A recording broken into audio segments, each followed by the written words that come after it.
Card Player Poker Tour's most recent stop was at the luxurious Venetian Las Vegas as part of the casino's popular Deep Stack Extravaganza series.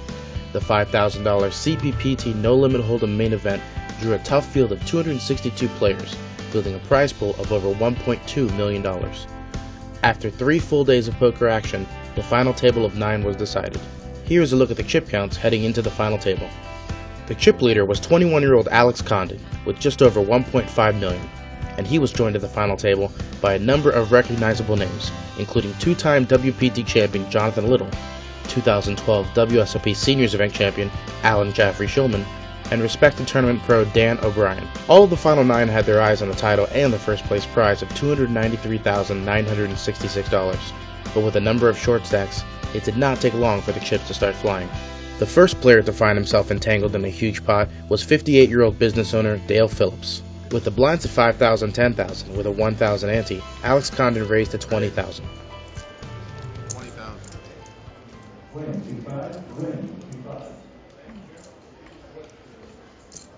Dale re-raised to $80,000 with pocket queens.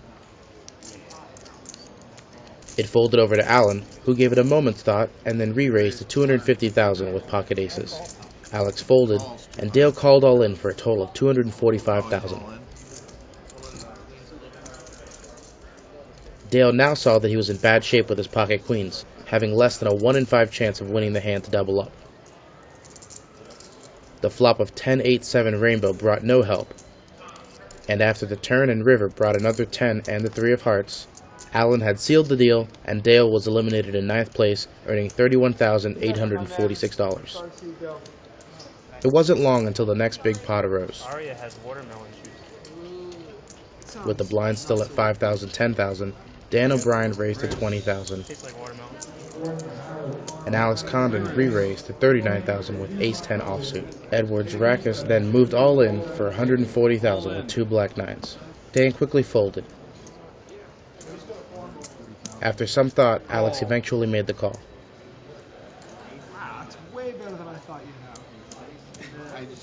It was a flip, with Edwards holding the advantage, at least until the flop brought an ace. All of a sudden, the 33-year-old Latvian investor was down to needing one of the 2 remaining 9s or running cards to make a straight. The turn and river brought nothing, however, and Edwards was eliminated in 8th place, earning $38,583. The third big hand of the first level came when Justin Conley raised to $20,000 from under the gun. It folded back around to short-stack Peruvian civil engineer Antonio Lafasi, who moved all in from the big blind for his last $225,000 with ace-king offsuit. Justin thought for a moment before making the call with his pocket 5s. Antonio, who also cashed in the CPPT win main event earlier this year, found himself all in and slightly behind in a race situation. The flop changed nothing when it brought 2 8s and a 4, and the turn took away even more outs for Antonio as it gave Conley a flush draw as well. The jack on the river secured the pot for Justin, and Antonio was eliminated in 7th place, heading home to Lima with $45,932 for his deep run. After taking a look at the chip counts for the final 6, we saw that Alex Condon and Justin Conley had remained in the lead. Alan Jaffrey Shulman and Dan O'Brien did a good job of building their stacks during the level as well. Jonathan Little was in the middle of the pack, but he soon found himself embroiled in a big pot. With the blinds at $6,000, $12,000 with a $2,000 ante, Jonathan raised to $25,000 from middle position with Queen 10 offsuit.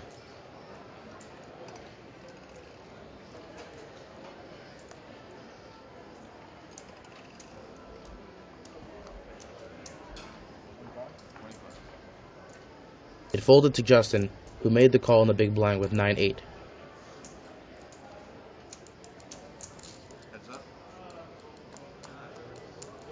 Justin flopped huge when the 9-8 deuce hit the board, giving him top 2 pair. He checked to Jonathan, who then bet out $25,000. Justin decided to check raise to $68,000. Jonathan made the call with his 2 overs and a gut shot straight draw.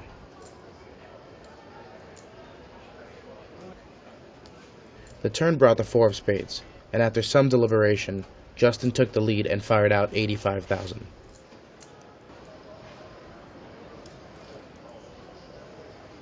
With a current showdown value of only queen high, Jonathan reached into his stack and pulled out a raise to $210,000.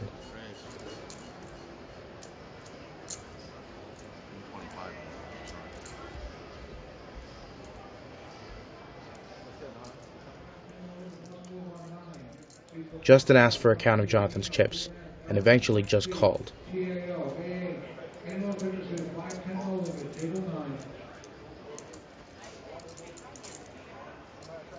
The river brought the jack of diamonds, completing Jonathan's gut shot. Justin then checked the river. Jonathan cut out a bet of $325,000, pushing it across the betting line.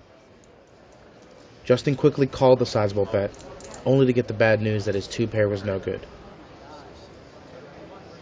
Clearly a bit frustrated, he mucked his cards one at a time, and the huge pot was shipped to Jonathan. This hand was one of the first major turning points in the overall momentum of the final table. To get more insight into how Justin reacted to the hand and how it changed the dynamic of the table, we now turn to our team of analysts for this final table: World Series of Poker Gold Bracelet winner Diego Cordovez and card player publisher Barry Shulman, whose biggest title came when he won the 2009 WSOP Europe main event. Let's send it over to the guys for more. I'm Diego and I'm with Barry. We're going to watch some pivotal hands from this tournament, see how the tournament played out. Barry, you actually played in this tournament? I did play. I only lasted 2 days, but my wife fortunately made the last table, so that allowed me an opportunity to be there for the entire final table and watch every one of the hands that we'll be talking about today. Yeah, this turned out to be a pivotal hand, and we've all been there where a crucial hand comes down, a big hand where you make a decision and it doesn't work out, and then you start second-guessing yourself. Right here he's in a hand against Jonathan Little, the most dangerous, most experienced player at the table, and on the turn, Justin Connolly had the chance to move in, and having seen the hands afterwards, if he'd moved in, he would have won a big pot. Not necessarily would it have been the best play, but as it turns out, he lost the hand, and it has to be in his head. He has to start second-guessing himself, thinking about what could have been, what should have been. So he really is in a dangerous situation where instead of starting fresh and looking at his chip stack, he's contemplating that hand and trying to recover those chips really quickly. That's the mentality. You know, he's got to get it behind him. And normally when that type of thing happens, you come up short because there's only so many big blinds that you have. And this structure of the Venetian was unbelievable. This is the fourth day. We're at the final table. He loses a huge hand, and he still has 95 big blinds. Right. I mean, that's just unprecedented. There are a lot of World Series of Poker tournaments where you start with 45 big blinds. And here, late in the tournament, with half the final table left, he still has double that. You can play your full game with 95 big blinds. Your options are really unlimited as far as the different moves you can make. Absolutely. I think we all have a tendency to think too much about where we are versus average instead of where we are, how many big blinds we have. And where we were. I mean, right and where we could have been. He really had a dominant chip position, and he had Jonathan Little lower where he wanted him. Now he knows that Jonathan Little's got more chips and he's going to become a more active opponent, and that's not a good development either. Right after this hand, there were 46 hands that were played, and Justin played 17 of those hands voluntarily outside of the blinds, which is over a third of them. And of the 17 hands, he won 4 of them where he just stole the blinds and antes. And of the other 13, he won none that went to the flop. So raising that many hands, you have to presume that he was raising with a lot of weaker hands, because almost 40% of the hands obviously is a very wide range. And it's the worst possible time to do it because whether he's tilted or not, it looks like he's tilted. It looks like he's thinking about the previous hand. So other players are going to be more aggressive against him. They're not going to be giving him much credit. Again, I was there, and look at his face here. Hand after hand, he looks like, unfortunately, kind of a beaten down person, which even if that's not true, as you say, it makes it easier for the other guys to be aggressive against him. Yeah, and if, in fact, of the 13 hands, he lost at Showdown 6 times, and he folded 7 times. But going 0 for 6 at Showdown means that he was sticking to hands longer than he probably normally would, and that other players were calling him down more than they normally would, and that's a direct reflection on how they're perceiving him, as you're saying.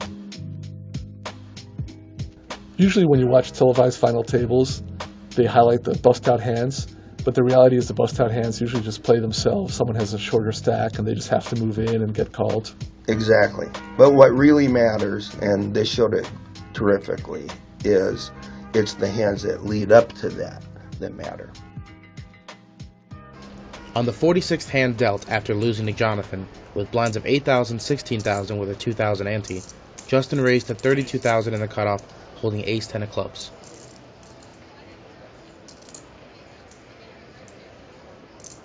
Jonathan 3-bet to 78,000 in the small blind with ace-queen offsuit.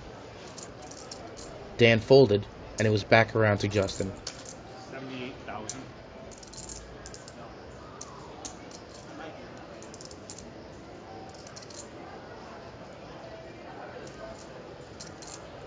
After some thought, he moved all in for 371,000. Little quickly called and flipped up his hand, showing Justin that he was dominated.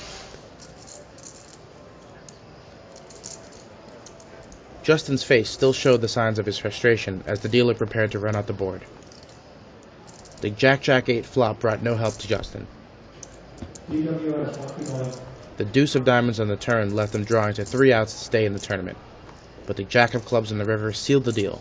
Justin was eliminated in 6th place, earning $55,118. Five-handed play began, and by the time the next break rolled around, the chip counts looked like this. Alex Condon had increased his lead, and Dan O'Brien and Anthony Zinno had slowly but surely rebuilt their stacks. By far the shortest stack was Alan Jaffrey Shulman. To learn more about five-handed play, we turn again to Diego and Barry for their insight.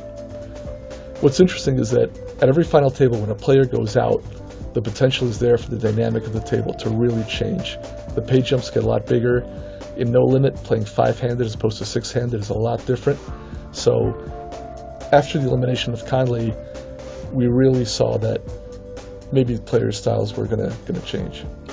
Yes, and actually what happened was there were two very aggressive people still here, and it was reasonable to assume that probably there would still be a lot of aggression at the table.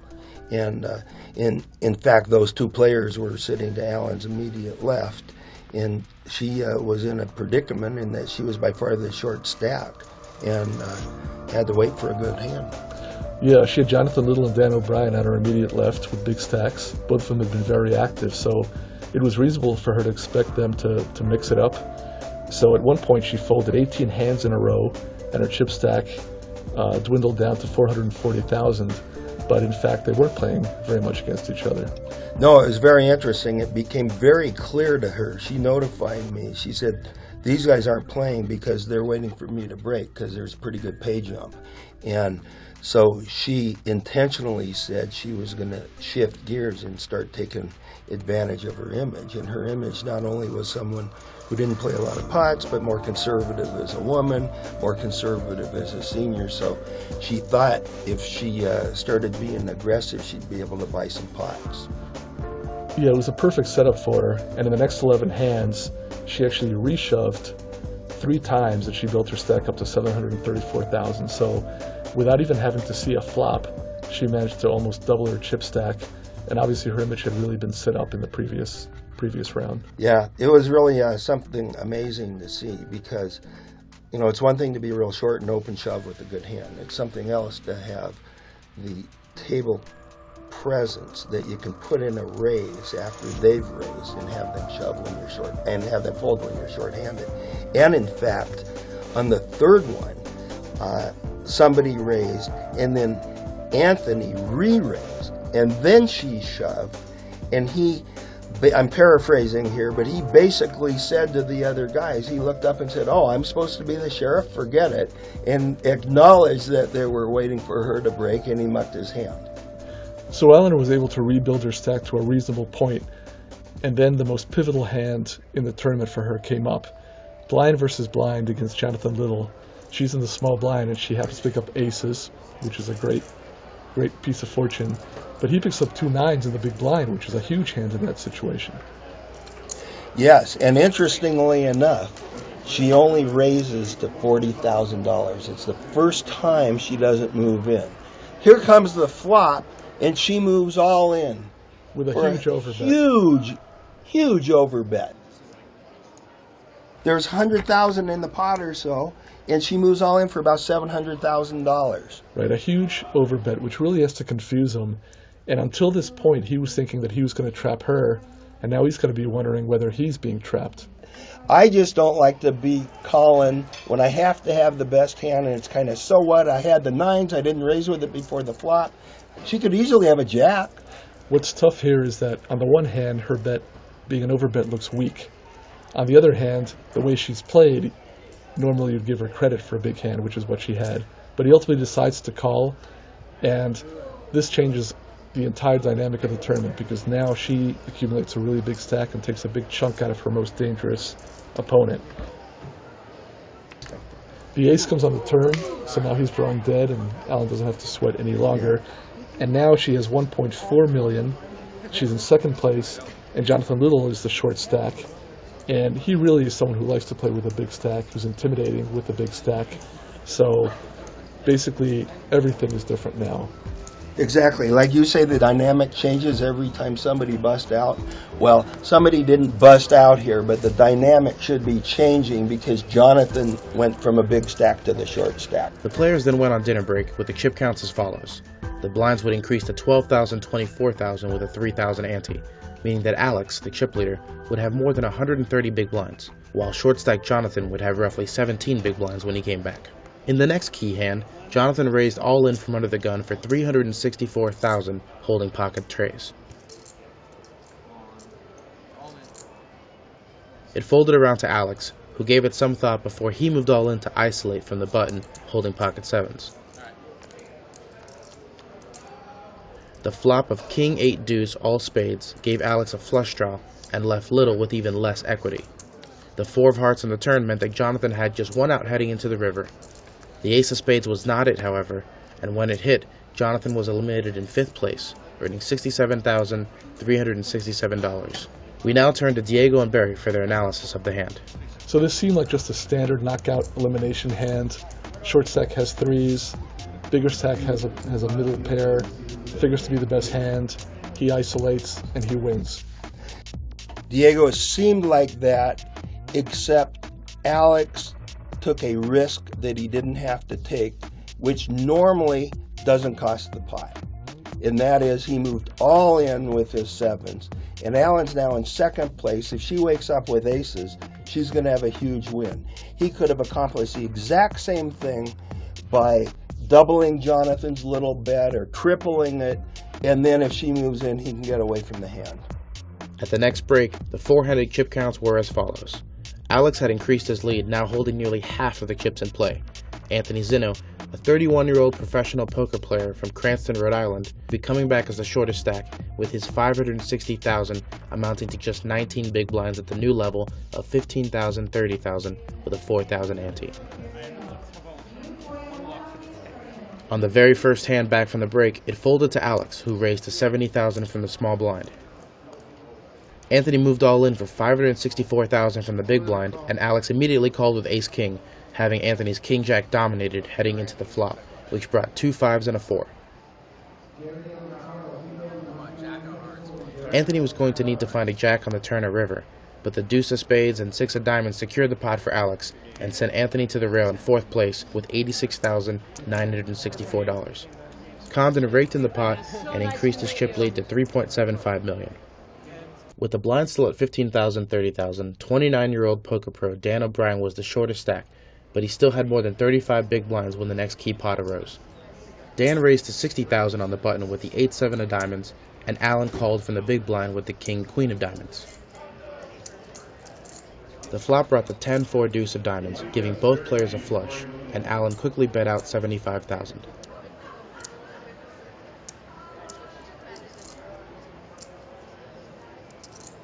Dan raised to 225,000. Alan then pushed out a stack of pink 25K chips to re-raise to 550,000 with her second nut flush. Dan considered his options for a few moments, then 4-bet all in for 491,000 more.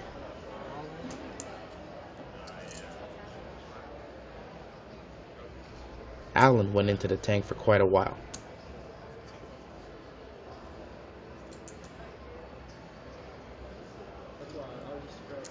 After figuring out exactly what the all-in amount was, and a minute more of thought, Alan eventually called and revealed her second nut flush. Clearly stunned, Dan showed his inferior flush and realized he was drawing near dead.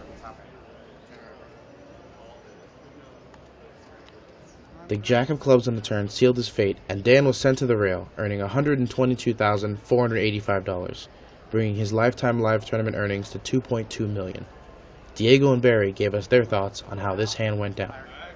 So that was a huge cooler and crucial for Alan because it got her heads up with almost as many chips as Alex. She thought for a long time in a situation where most players would insta-call.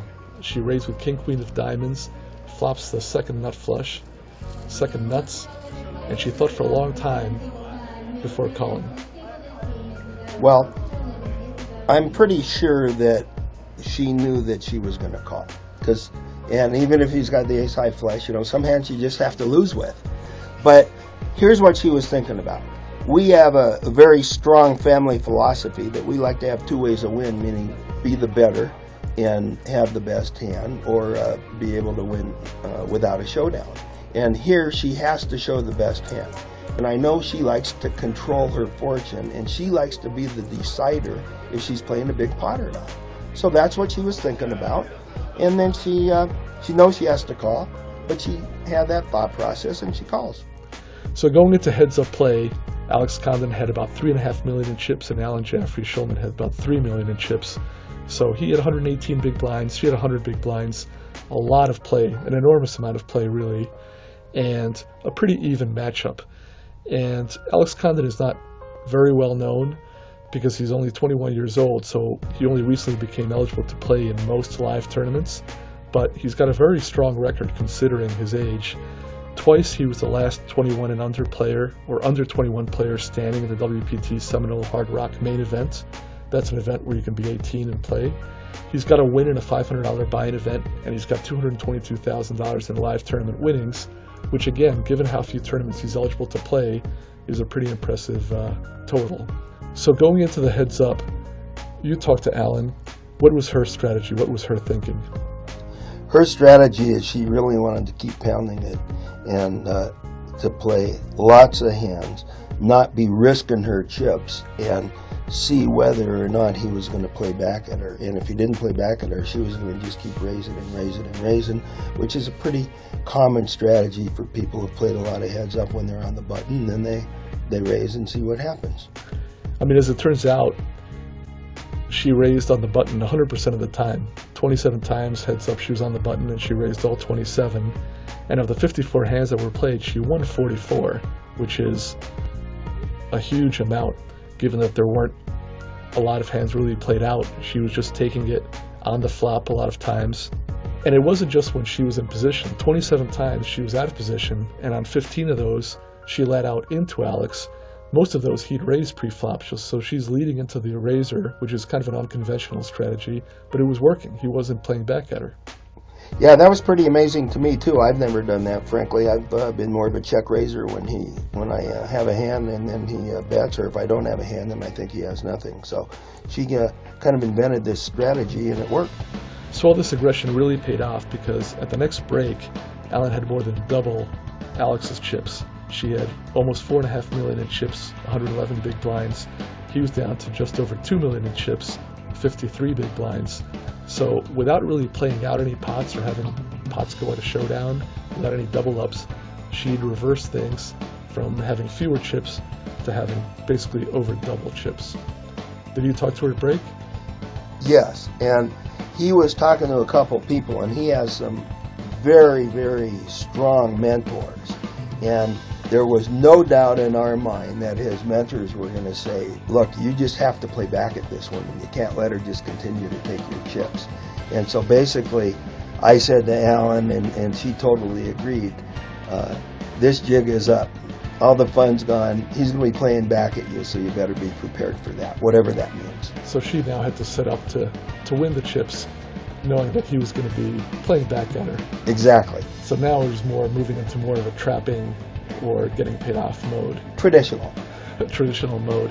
No doubt, if you're watching someone play who you're rooting for, and they give up 44 out of 54 hands, you're going to tell them you need to ramp it up. On the 59th and final hand of heads-up play, the fifth hand after coming back from the break, the blinds were 20,000, 40,000. Alan once again min-raised from the button to 80,000 with Jack 8.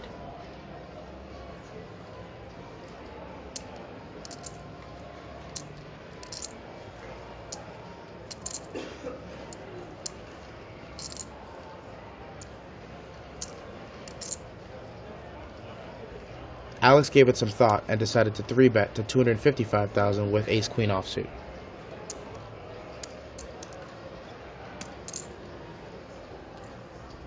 Alan determined the size of the raise and made the call. The flop brought the 7 of clubs, deuce of clubs, and deuce of hearts. Alex let out for 190,000. Alan eventually dipped into her pile of 25k chips and cut out a raise to 500,000 total.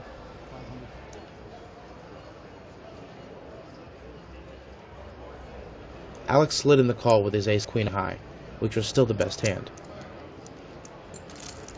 And after pulling in the bets, the dealer burned and turned the jack of clubs, giving Alan a pair of jacks against Alex's newly picked up flush draw.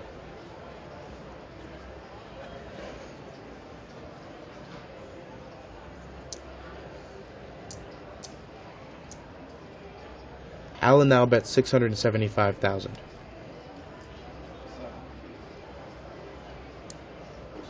Alex went into the tank for a while, counting out his stack several times, before moving all in for an additional 1,055,000. Alan called with her pair and had Alex covered with the title and the balance. Alex needed to catch an ace, queen, or club on the river to double through, but the river was the 8 of spades. Alex was eliminated in second place for $181,278, the largest score of his young career. With that, Alan Jeffrey Shulman secured the title of 2013 Card Player Poker Tour Venetian Main Event Champion, earning $293,966 for the win and increasing her lifetime live tournament earnings to more than $1.2 million.